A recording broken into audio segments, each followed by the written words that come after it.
In the third chapter of the Epistle to the Philippians, we have these words of the Apostle: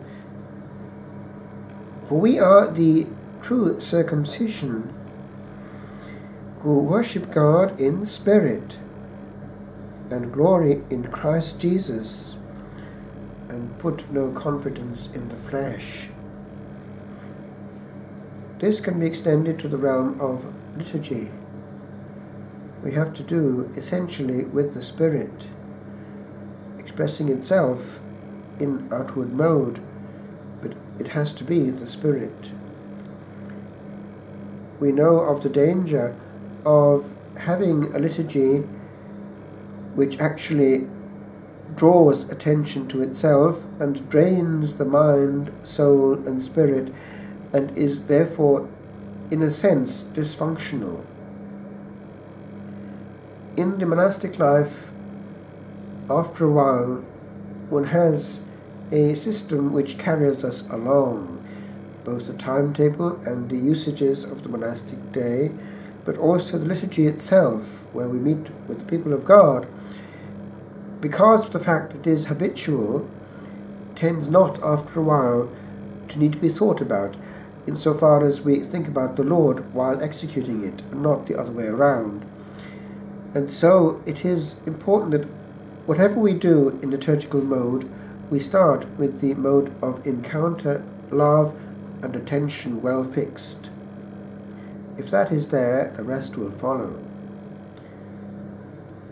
Even the most beautiful and ornate liturgy, which has not led to that, has become the centre of its own attention and is dysfunctional.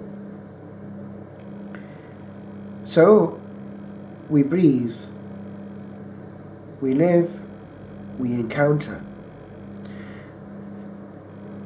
The publication in the liturgical movement known as Orate Fratres, in which papers would be published and eventually discussed, always insists on this bottom line of things.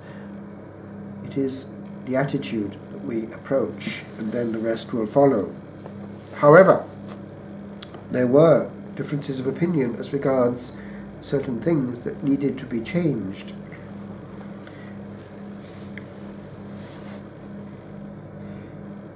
We have a discussion of the principles of liturgical reform under a certain Roger Schoenbechler. He published this article in which he enunciated certain principles. One, there is no need of reform in the essentials. As a whole, the Roman liturgy is the product of the selective growth of ages of Christian life. Now, in the East, there is always a certain flurry, a certain high ornate tone, but they only have the High Mass.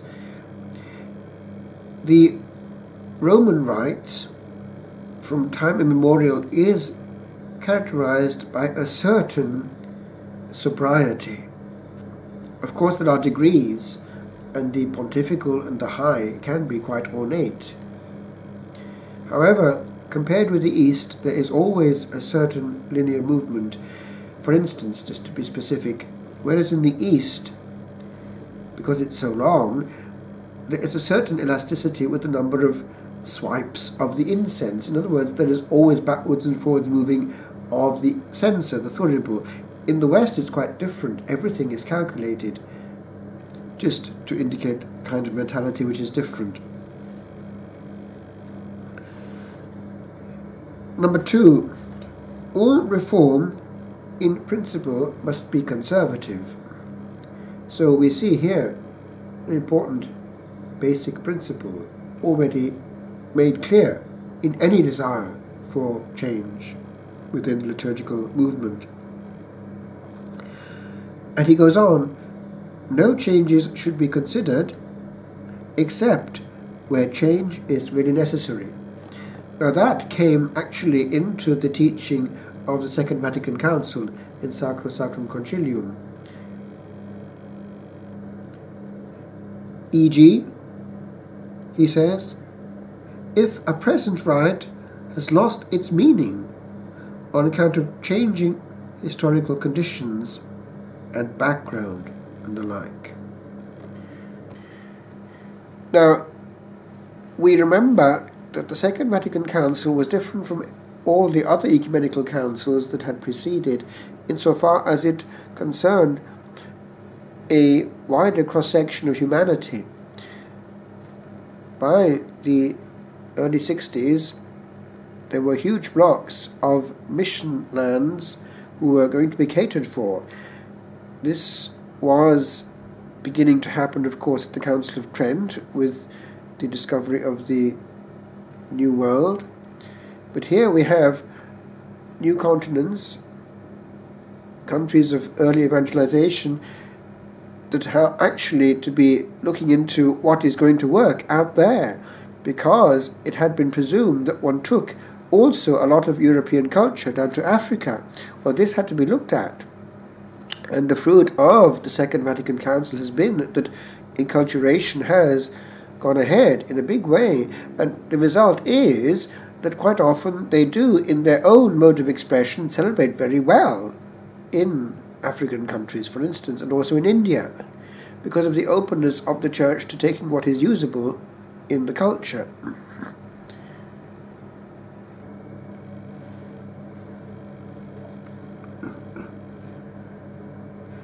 I make a little parenthesis. When in college in the 70s, I made a retreat, actually, first of all, with the Catholic Society of the University on the island of Caldy, which was looked after by the Cistercian monks. Eventually, very soon after that first retreat, I went back to live for a short time in community during the vacation. And upon discussing one or two things with the abbot of the time, I did bring up the question of the very simple and stark liturgy which they had, because they were reluctant to use much incense, that kind of thing. The High Mass was without incense on a Sunday. So I was wondering why this was coming in, and he did explain that it was partly, I think, out of respect for the very Protestant culture around about, but also he did use this expression, which I found somewhat curious. Well, if you can give me some meaning to it, then we can actually use it. In other words, he felt that this was the time to get to things which are truly meaningful. This was going back to the early 70s, and it was interesting, his reflection, which was not at all my reaction, because people actually do, even in Protestant Wales, like something a bit different when they go to the Catholic Church, not more of the same thing. But anyway, that was his opinion, and we respect it. But it is interesting that we sometimes bend over backwards to please Protestants, and actually it doesn't always work. I remember I had Uncle Mansell one time, he was telling me how he was in Germany one time in the holidays, and he, of course, would have been a Baptist, Welsh Baptist, speaks Welsh, he's dead now, but anyway, he was going, looking for ritual. Actually, he did say to me, I love ritual. He was a Baptist. When he was going to the Catholic Church, like, a bit of things going on. What did he find? Man speaking, man speaking, man speaking, speaking. So he went to another one, hoping for a bit more ritual. Another Catholic Church, another Catholic Church, waiting for more. And yet again, man speaking, man speaking. So a man speaking for an hour, more of the same thing. Misery. Anyway, so don't bend over backwards to please your Protestant friends. It might be just the opposite.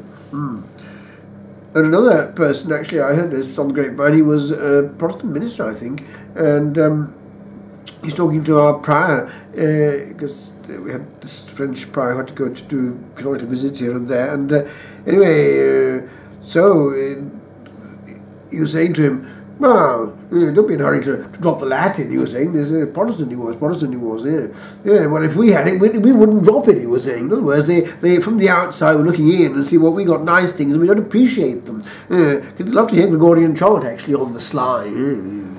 Hymns they know already. Anyway, so number 3,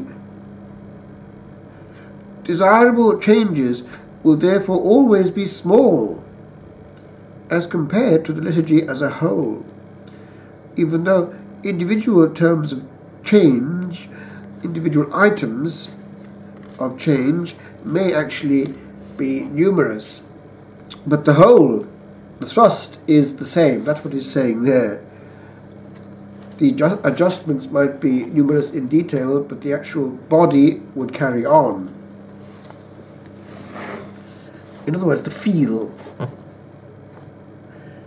Now, by the way, that can be picked up when one sees precisely when the feel is not the same. If one goes to a place where one does not feel at home, then the sensus fidelium of the soul is actually functioning. The sense of the faithful given by the Holy Ghost is actually valid. If we feel, no, this can't be right, this is not right, this is not reverent, there's something missing, there's something wrong, then we're probably right. We too have the Holy Ghost. Simplification is number 4. Simplification and concentration must not be advocated without reference to past forms. Now, this of course came into play at the Council of Trent, hence we have so many things there. We start more than once if one looks carefully at the old rite. There are different beginnings coming in there. So they didn't jettison, they maintained what was ancient.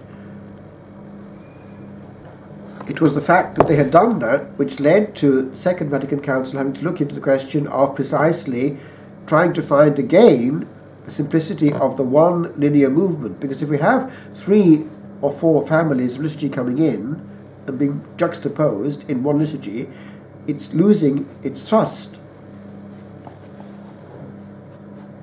So, number 4, simplification and concentration must not be advocated without reference to past forms.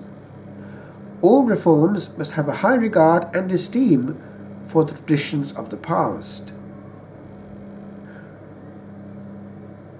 I remember hearing this, or reading it, from a priest actually in Italy who had assisted at the old rite, and he had this comment. I forget the exact word he used, but it was something to the effect that to have the canon in silence is something horrendous. In other words, he had no awareness of history.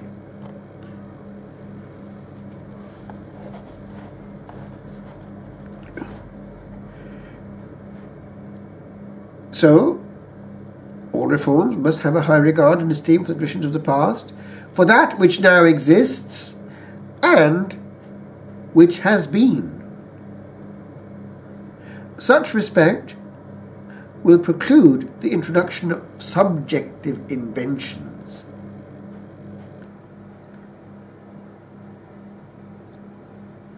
This principle is also followed in other fields, e.g., the restoration or repairing of a church or a painting, or even the civil, or rather civic, remodeling of an ancient city like Rome, with its many monuments and traditions.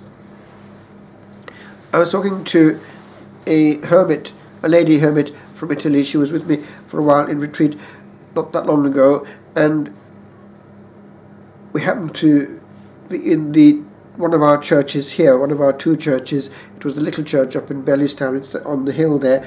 It's a nice church. It's quite old, actually. It goes back to 1777. But the interior, although it's nice now, has been completely remodeled and redone. It's the shell of the outside is the same, but inside they've done a big operation of change. And she was quite taken aback. And she added this comment: in Italy, you wouldn't get away with that. And she meant by that the state actually protects. Because the churches are so old in Italy, they can't do that kind of thing. So, interesting from an Italian, that comment.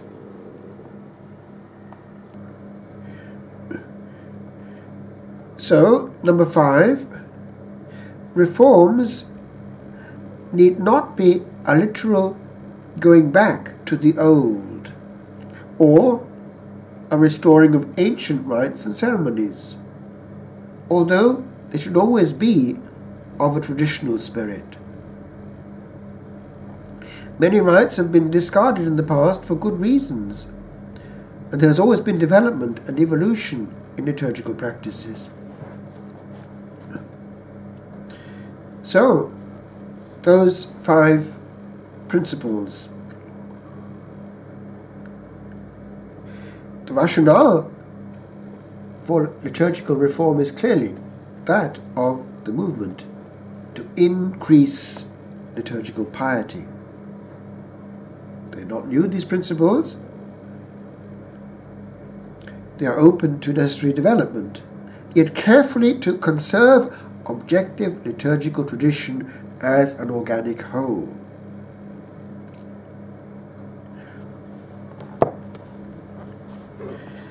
Now, this same Schönbeckler does have some practical suggestions. These include the use of the vernacular in sacramental administrations and in the Mass of the Catechumens. Now, there are 2 points there. If one is, for instance, celebrating a baptism, that would actually be something which would make a lot of sense. I remember hearing this from a bishop in France. One of the brethren, who was actually an African, was coming with something in his presence in the years immediately after the council, questioning whether it had been positive or negative, and the bishop very quickly came at him and said this: look, he said, the sacraments nevertheless are celebrated in a superior way insofar as there was more communication going on, because he was referring to the way the baptisms used to happen when they were, as he put it, talking Latin for half an hour, and there was not an awful lot of communication going on. So in that context, the bishop was pretty clear that he didn't feel that there had been regression. Of course, France isn't Ireland. France is more liturgical anyway, and although they go overboard sometimes, nevertheless they think it through. And I was quite impressed in the early 70s, actually, when I did come across the way that liturgical renewal had been applied all over the place, because you wouldn't get a celebration which wasn't fully sung, not an hour long. Saturday evening and all Sunday, all the celebrations were fully sung, and they had someone there animating it. They wouldn't just have the priest, and it was actually quite edifying. I found it edifying anyway, compared to what was going on still in Britain, where the Low Mass was still very much around, even on a Sunday, with a few hymns thrown in if you were lucky. So, just to say that these countries like France and Germany were countries that they weren't interested in destroying, but actually in thinking it through. Unfortunately, in Ireland, we didn't get the full benefit. In practice, what happened was this: we lost the High Mass, and we were stuck only with the Low. I'm simplifying, but basically it boils down to that. Because to throw in a few hymns is not to sing it. One is singing at the celebration, or not singing the celebration. The liturgy is meant to be a movement, and we have the right to the splendour, in modern terms, of what was always there. This new thing of just the word, the word, the word, is not our heritage, and we are being deprived when we don't give people the full fare. Of course, the big one in Ireland is this: how long will it take? That's usually the big question which determines everything. It'll go on too long. Okay. We won't get anyone to grumble. And yet, will they be fed? Will they have an encounter? Because we actually are pandering to those who don't want to be there.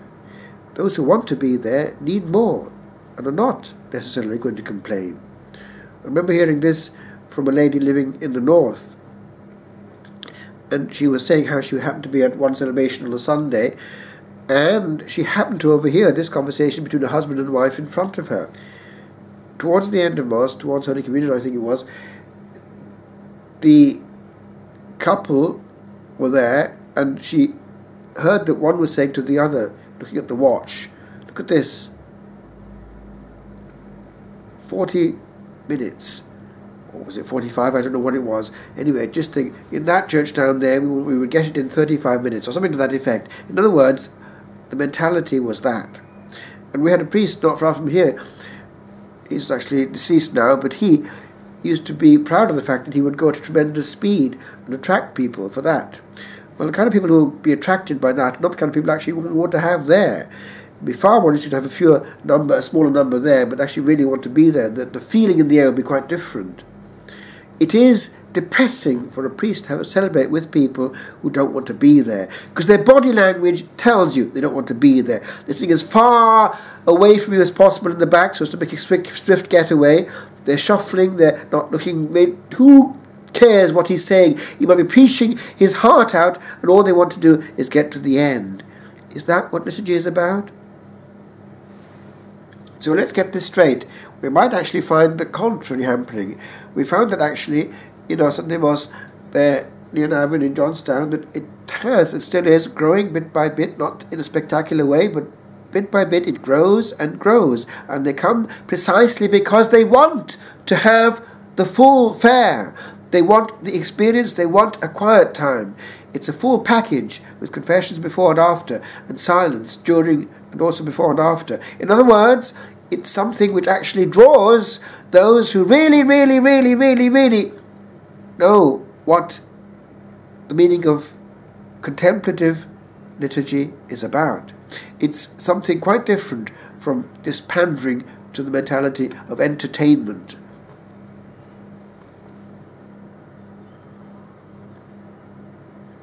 So, the other one that he's mentioning is the first part. The most catechumen is that which goes as far as the offertory excluded.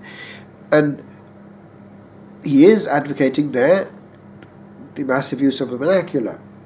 Of course, these did have their effect at the Second Vatican Council. But he goes on. He mentions the vernacular has also been suggested for the sacrificial banquet. That's the second part. But he adds, we know of no instance where the same suggestion has been made for, notice, the preface and the canon. So even the Council Fathers did not think that they would actually go into the vernacular, especially the canon. He mentions reform of the calendar, including the possibility of a fixed date for Easter. That's interesting. The simplification of octaves, because the octaves became very heavy. But that's not the question. See, what happened, you had to make mentions of these octaves during the week and so on. So you had this multiplication of prayers coming in.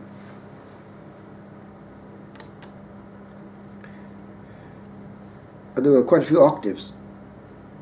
So, simplification with regard to them. And the perennial need for the pruning of the calendar. We notice that, don't we? That every so often we have a big pruning operation and then they start to grow again. The thrust of the 1969 reform in the calendar was to make sure that we're knowing exactly what the centre of attention is.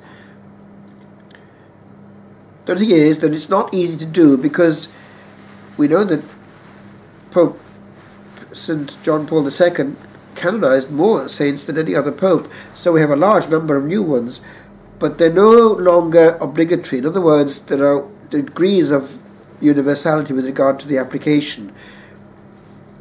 Some are, like Padre Pio, but others are not, with regard to the obligation of having them put in, because it's not quite so simple, because you have to also have the whole office to go with it if it's to be complete, e.g. the readings at the vigils, at the office of readings.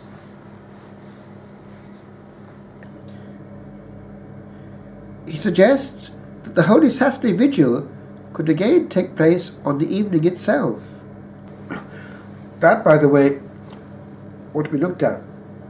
There are quite a few parishes which actually disobey the clear indications given to us that the abuse of just putting the vigil of Easter at the usual time of the anticipated Sunday Mass is a norm. Well, that's grave, because it means you're actually not even having the truth of the night. It's still light when they're lighting the Paschal fire. And again, the mentality of having it fairly quick so as not to annoy people or detain them. It's still in the air. This is the high point of the whole liturgical year, and we can't get rid of this minimalistic mentality. It is far better to have, for instance, in an area, one very well celebrated vigil than many badly celebrated ones. We had that principle there in our monastery, but it was received also from the founding monastery in a sense, Monday, because they had lots of parishes around where they served, but they only had in the monastery itself the Easter Vigil, and all the people would come to it, a massive one. We had a few more, but still the basic thing was the monastery was the big one, and it was done very well.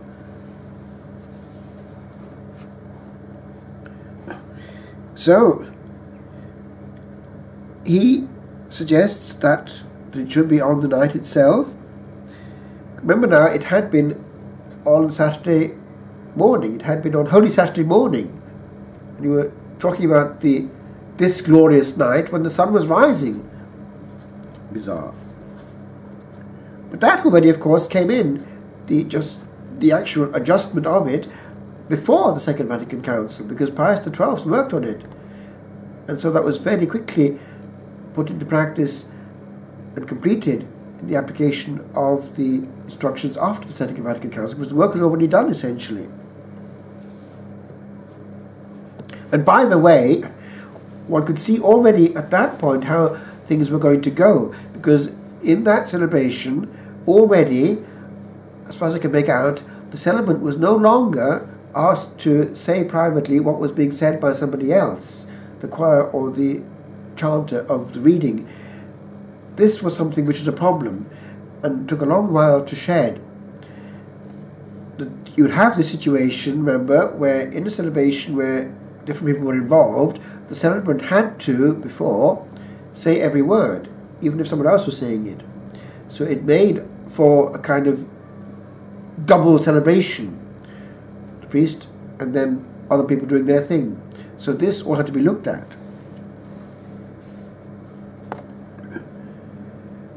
Simplification of the Mass rites, so the priest would no longer say those parts of the Mass text that are officially said or sung by the assistant ministers or choir.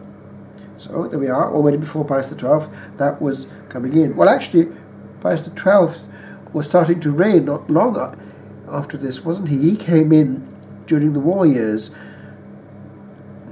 So, this was applied anyway in the 50s. Now, another one was the removal of the Confiteor before the reception of Holy Communion. Now, this has come about, and if one is celebrating in the old rite now, that is not to be done, because we have to be doing the one that was given in 1962, that is the already slightly simplified one of the 1962 Missal is the one that one is supposed to be using if one celebrates in the old rite. So already at that point it had been removed, because this doubling up of things is not what we want. Because this doubling up of things is not helpful. And so it should be, if possible, engaged in by the people at the beginning, so that one is enough. The only thing is that if it is a sung celebration, it is not heard, because the singing covers it. In our own there in Johnstown on a Sunday, it is heard because we have the Gregorian celebration, not a polyphonic one. We do it ourselves and not a choir, and so it is heard. The introit would be sung in Gregorian, and then there would be heard the Confiteor at the foot of the altar, and therefore the people would hear the prayer for forgiveness. That's partly how it came in with regard to the second one, but also because there was a huge influence from the thrust of receiving Holy Communion often outside the Eucharistic celebration itself. That was quite widespread. And in fact, in some places, they would have a celebration of Holy Communion about 8 o'clock in the morning. People would receive there, if they were receiving at all. And then there would be the sung Mass later on, at which only the priest perhaps would receive, maybe a few others. So this had to be all adjusted.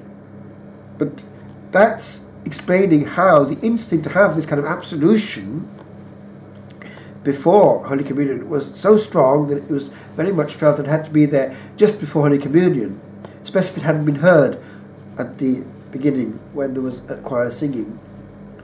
But you see, in the low Mass it was heard, so there's no reason to have it done again.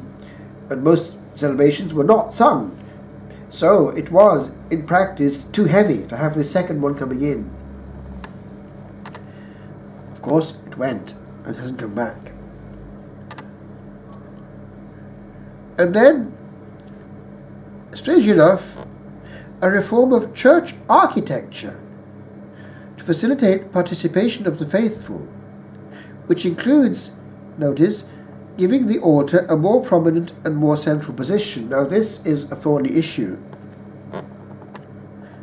Making it possible, he suggests, for the priest to stand facing the people while celebrating Mass. So, actually, the instructions for the building of a new church do indicate that it should be a freestanding altar.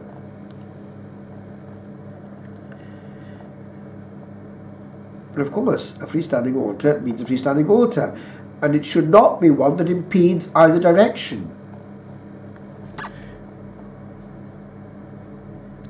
Schoenbeckler goes so far as to suggest an abbreviated breviary, though he is quick to recall that similar abbreviated breviaries in the past were met with decisive and universal rejection. Little ritual change is envisaged. That which is proposed is in accordance with the principles outlined. Now, a little detour here, because this question has been broached. Now, with regard to the old Roman basilicas, there are lots of them in Rome going right back to early times, where you have this altar facing the people. It's not so simple, because it would seem that because those particular churches had been constructed in the opposite direction, the idea was to allow the celebrant to face the east. So he was facing the east at these westward facing churches, and it would seem that people actually were doing the same. Therefore they weren't facing each other. Now, this thing became somewhat fashionable in the liturgical movement. Yet, the assumptions behind this practice, that early church architecture indicates that facing the people was the norm, and that participation is best promoted when the celebrant faces the people, have been shown actually to be decisively flawed. A certain Godefroy Dickmann, he was also a Benedictine, Michael's successor as editor of Orate Fratres, though himself keen on facing the people, admitted as early as 1957, these are his words, "An altar facing the people is obviously not essential to any liturgical apostolate. Recent scholars incline to the view that originally this position of the altar was not due so much to pastoral reasons of better participation, as rather to the desire for proper orientation. That is, that the celebrant himself faces the east." So orientation means eastward facing, doesn't it? Oriens. As Dickmann admits, the proper orientation of the celebrant and the people from the offertory onward is what is found in Christian antiquity. So the vast majority of churches are orientated. This one outside here, the monastic church of Dulique, is a case in point.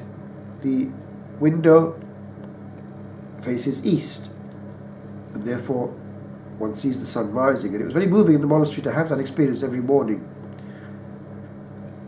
And we used to celebrate actually facing the east on the high altar with incense. It was in harmony with what the church was built for. And if it's not broken, don't fix it.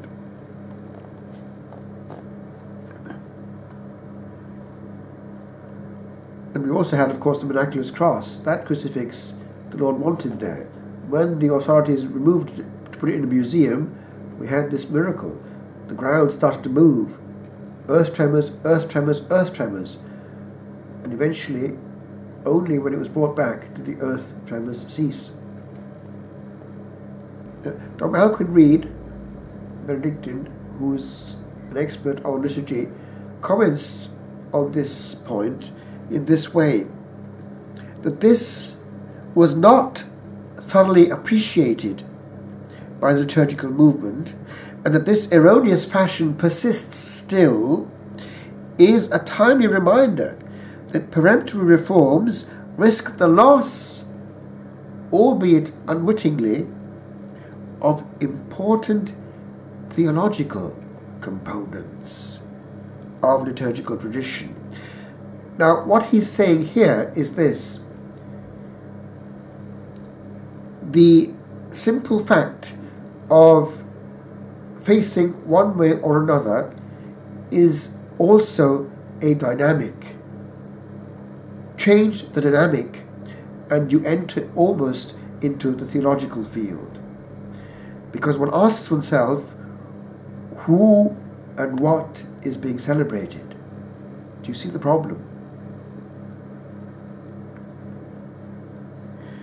And also, the mystical, sacrificial nature of the celebration is enhanced or eclipsed by the thrust on a physical level of the celebration. Because in practice, facing the people throughout the celebration encourages the DJ mode. The other encourages the mystagogue mode, the person who is charged with leading the people into a cloud of glory. So in the one case, we play to the gallery, if we're not careful. In the other, we approach in fear and trembling, the one that we're trying to lead the people into. We meet each other in the first case, and in the other, we encounter the beyond. Now, if you don't believe what I'm saying, look around. And how many priests are actually looking and engaging with the people, even during the Eucharistic prayer?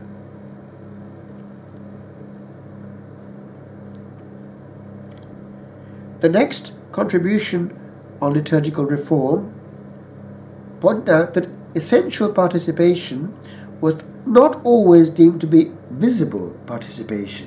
You see, this is the point. The application to the desire for Mass facing the people is clear. So, in other words, here there's a readjustment of the question. The author was reacting against all-encompassing enthusiasms, such as the blanket imposition of Gregorian charge. You see, there was a reaction against polyphony, and therefore a desire on the part of some to have only the Gregorian, no matter how badly performed it might be. So that's tragic, because it's not easy to do it properly. The ones that we know from memory, we can do easily and we can do well. But to do the whole of the proper each time is not so simple. It can be done when one is breathing it, e.g. in a monastery on a daily basis. But rather than do things badly, it's better to do things well, and therefore to do what we can do. So we have to be realistic in liturgy.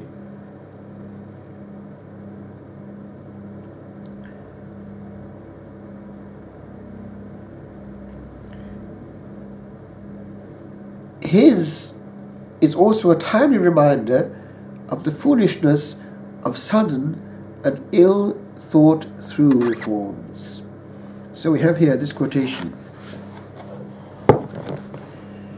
When one beholds the destruction has begun in our churches in the name of liturgical reform, and then considers the inner significance of the liturgy, veritable terror seizes heart and mind.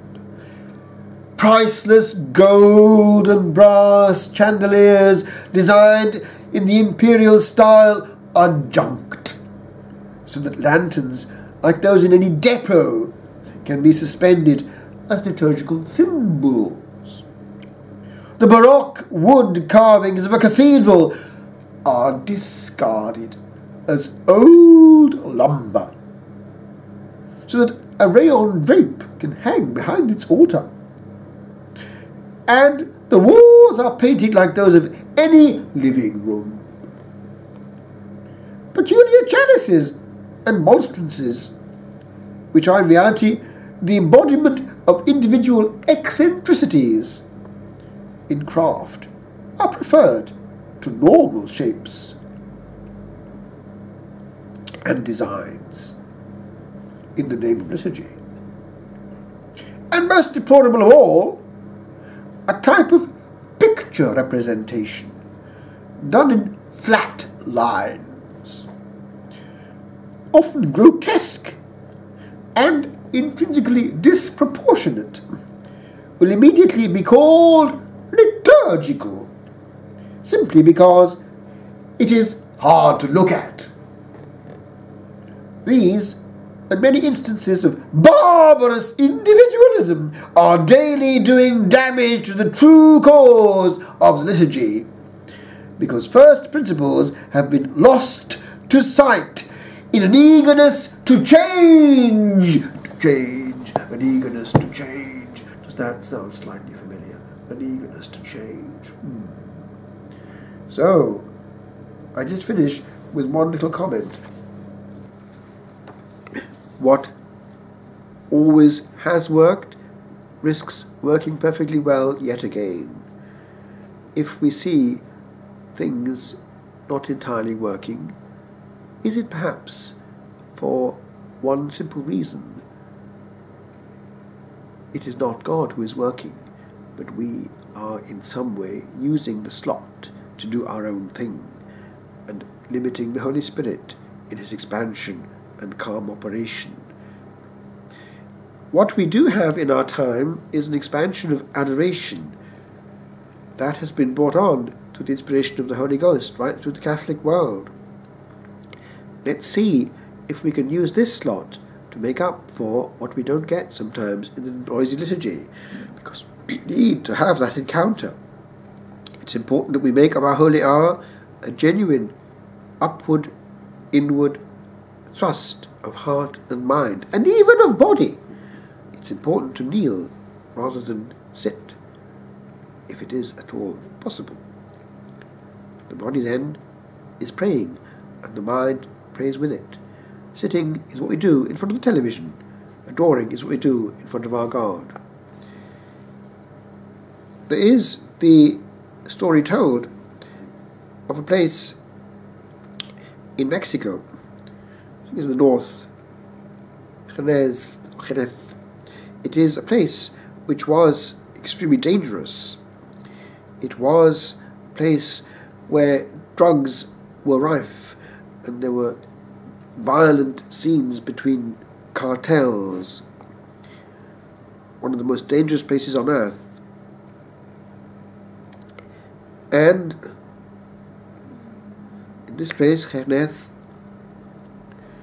in 2008, right through to 2010, it was extremely violent, to the extent that in the year 2010 there were no less than 3,766 homicides.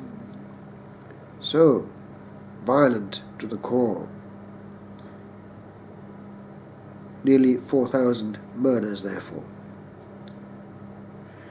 In 2015, 10 chapels of perpetual adoration had been opened by these good missionaries of the Blessed Sacrament, and the effect could be felt in the area. Something was changing. And whereas in 2010 there had been nearly 4,000 murders, in 2015 there were only 256. Whereas earlier there had been 8 seminarians, now there were 88. And these vocations had come from night adoration, essentially. People, young men, who had spent time with the Lord, eye to eye. Their vocation had been born in adoration. These men, of course, could have gone either way. They too could have been swallowed up in the cartels of the drug industry. This is the power of our God. And notice that in adoration, there's no room for man to be a DJ.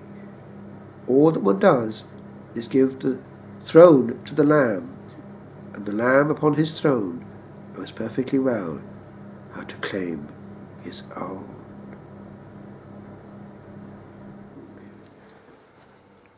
Learning to sing was upon a star. There are the long gone ears of light, of might of vision, that come still across the tranquil dark. For here appears on this night's retina the first night's will.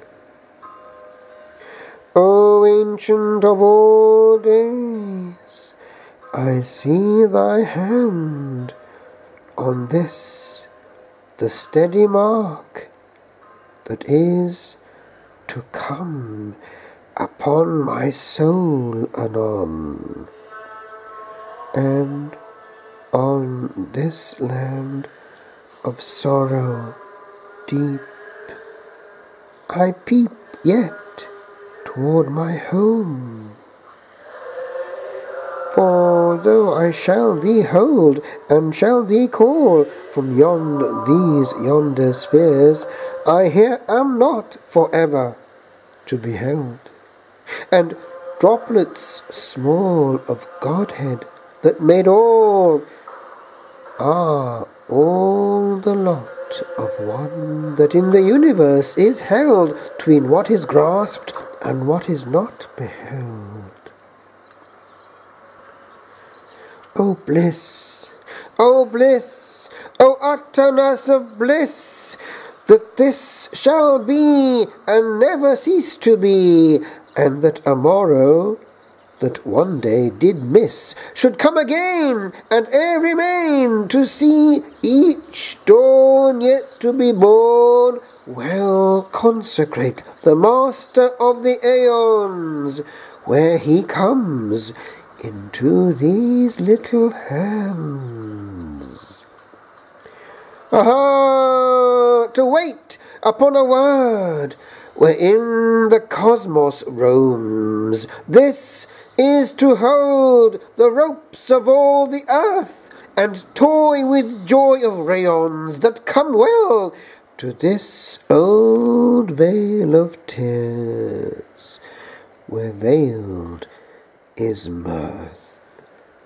By screens that I shall touch, there where this bell rings yet our Father's song, this long, long home is all I have.